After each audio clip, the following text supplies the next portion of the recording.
Happy Friday, everyone. Good morning. We are still looking at a few severe weather threats, but the main driver of this is this system in the southeast, still this upper level low.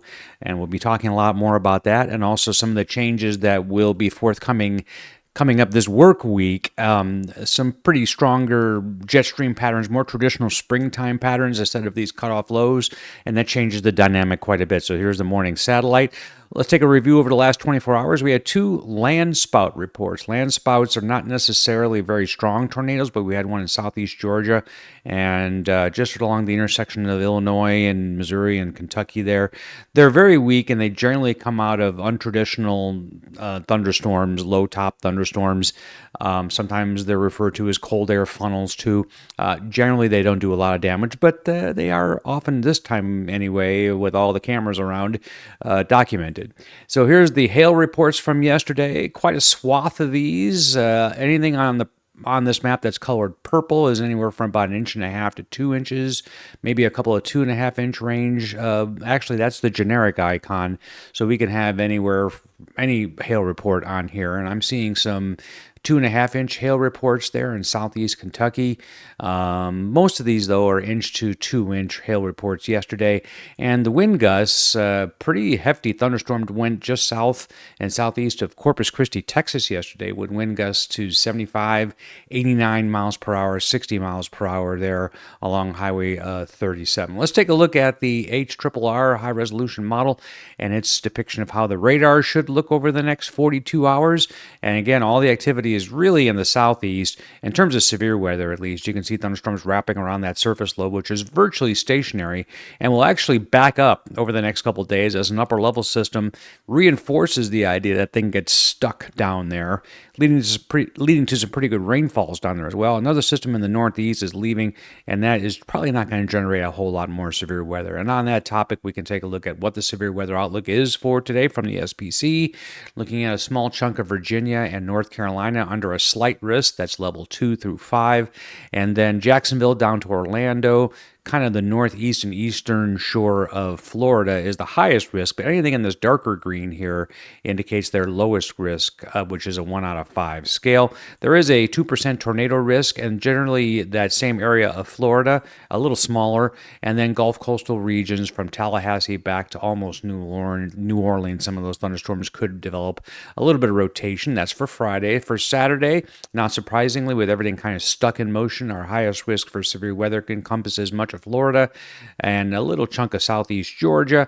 Going into Sunday, not a lot changes down there. It just kind of backs up on itself a little bit, but a new area appears in Montana and North Dakota, and this has been consistent with what the models have been saying.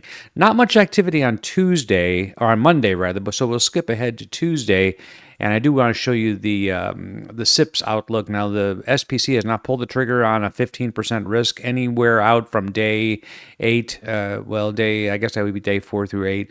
But I do look at these to try to give an indication of where that might happen. So if you see a 15% on here for Tuesday or anything greater, those are areas you may want to watch. So the high plains, Wyoming into the Colorado area, even parts of Nebraska and Kansas could be under risk on Tuesday, as well as parts of the southeast.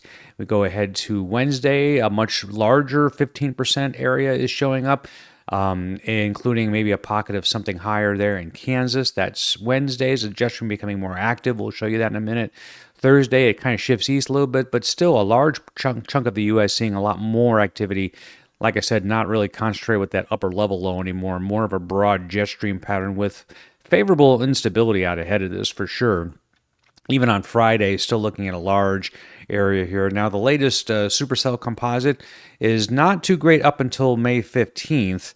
But in the southeast, it's still going strong. And that kind of recaps what we just showed you. There's activity up there in Montana and North Dakota. But then we go ahead to the next. That's week 1. So starting on the 16th, going through the 22nd, it mirrors pretty much what you're seeing on some of those SIPs outlooks. So the Ohio, Tennessee River Valley, much of the traditional Great Plains severe thunderstorm hangouts, North Texas, Oklahoma, Southeast Kansas. Again, this is a composite over a 7-day period. It's not any one forecast for any one day, but it does kind of show you what is possible. And then 23rd through the 29th, it kind of backs up a little bit, still pretty active across the Central Plains to end out the month of May. Here is the EPS. This is the European Ensemble product. I happen to pick the 14th for this. And I believe that is, let's see, 16th, that's the Wednesday, I believe. So we still have a pretty strong jet streak coming out into the plains. This is always trouble in the spring, especially if we allow moisture and instability connected to it to come back out ahead of things, features like that. On the GFS, it's a little quicker, and the short wave is a little more pronounced. So that's, again, going to lead to some differences, and it's probably one of the reasons why the SPC hasn't pulled the trigger on anything yet, because of the uncertainty of the probability of it just broadly, and then the uncertainty of the position of it too. These models will definitely come more in line tomorrow, which is Saturday, and I do expect them to pull the trigger on at least one area for that 4 to 8 day time period. The 16th, which is Friday, this is more stretched out, but it still represents good shear. So we have one short wave there on the EPS, and then another longer wave trop ahead of that. And then if we go to the American version of that, it's in pretty good agreement. It's just this broad area of wind and how it interacts with the unstable area that's generally on this side of it that we'll be concerned about for much of next week. Thanks for watching today's edition of Severe Thunderstorm Outlooks. This is published every day after the morning Storm Prediction Center update. Also, remember to check that site off on day one because they update it fairly frequently. If you like this video, please like it. Also, you can subscribe to the channel for more content just like this.